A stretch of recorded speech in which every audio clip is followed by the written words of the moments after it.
Now, BHL again probes the mysterious world of the millennials to reveal how and what young America thinks. It's another spine-tingling journey into Yaffee World. Well, Yaffee is here to speak on behalf of the entire Yaffee generation. Yeah, that is right. I am the voice of the Yaffee generation. You are, absolutely. And by the way, congratulations on your Friday night show. It's doing great. Oh, yeah, if you want to get a take on how this Obamacare ruling is going to affect the millennial generation, the Yaffee generation, I would tune in tonight at 8 p.m. I should know when my own show is, right? Well, you were doing Atlantic time, maybe. Yeah, tune in tonight at 8 p.m. on this station, and I'm gonna go over some of that and what the future holds. Yeah, well, right now it's not good. It's not, and I think liberals have done a great job in destroying our young people. Their faith in God. I mean, you look at the 1960s; it was the drug culture, and which political party beat up a bunch of young people too young to vote? Not until 1971 did the voting age go down, but it was 18, 19, 20-year-olds being drafted into a mandatory military draft to Vietnam. The 1970s, drugs and sex. 1980s and 90s, the dumbing down by the lack of education. Today, joblessness, despair, no hope.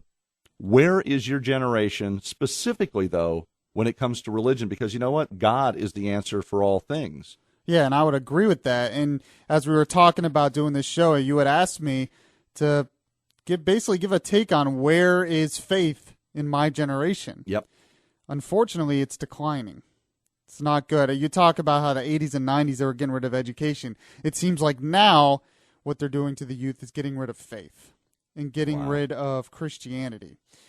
There's a new survey that was done that found that 35% of millennials surveyed said they are religious nuns, which means that includes atheists, agnostics, and those who believe in nothing in particular. Wow. So that's a growing number of people in my generation that don't have faith, don't believe in God. And that's unfortunate because we're going to need that Absolutely. as things grow. And I guess the main question is, why? What is causing this in my generation that is getting rid of faith in my generation? And I think there's a couple of things. For one, it's taking education out of the schools. That's an obvious. Two, it's the breakdown of the family. The fact is, most of us get our faith from our family members, from our parents. Right. And our parents are the ones who take us to church. And I think one of the biggest things, though, is just the constant attack on Christianity by our pop culture and our government, frankly. Yep. And I think that has a real effect on my generation. And we see all these things in our pop culture, all these things that used to be considered shameful, which is now accepted. Yep. And it looks fun. We want to do that. It's like we want an excuse to sin more. And unfortunately, our pop culture reinforces that. And I had talked about on a previous Yaffee World, that's why I think, we see a lot of the mass killers, for instance, are part of the Yaffee generation. And that's because we've totally destabilized everything that used to keep them stable. They used to keep my generation stable. We've gotten rid of family. Yep. We've gotten rid of faith. Yep. And we've gotten rid of country, patriotism. So what else is going to stabilize my generation? Well, it's interesting because Saul Alinsky, in his How to Create a Social State, 8 levels of control that must be obtained before you are able to create a social state where government is above everything. And don't forget, the Democrats took God out of their party platform in 2012. It took I remember that. votes to put God back in the Democratic Party platform. And that's just the future. And Obama's the first president ever to acknowledge atheism and agnostics in his inaugural address. That's exactly right. Number one, health care. To get to Saul Alinsky's social state, you have to control health care. You control the people. This is right. This is from him. So number 2, poverty. Increase the poverty level as high as possible. Debt. Increase the debt. Your generation will never be out of debt.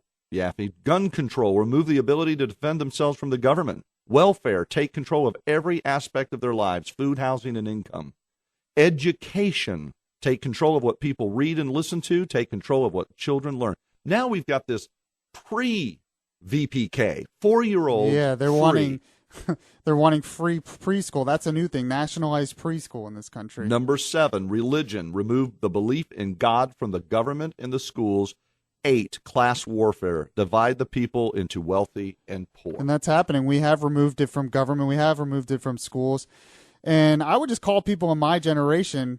I think there is hope, though, because I see people in my generation. And the way they're going to have to reach people is basically through the sword of the Spirit, which is the Word of God. That's exactly the right. Direct, unabashed, uncensored Word of God. Because if there's one thing that my generation does not do, it does not put up with BS. They can see through the BS. Right. They can see through it. So if you're going to come to us with the truth, come to us with the uncensored Word of God, and that's the only way I think you can reach people. And that's how we do it here in Yaffee World. Yeah. Join us next time for another illuminating journey into the mind of the millennials in Yaffee World.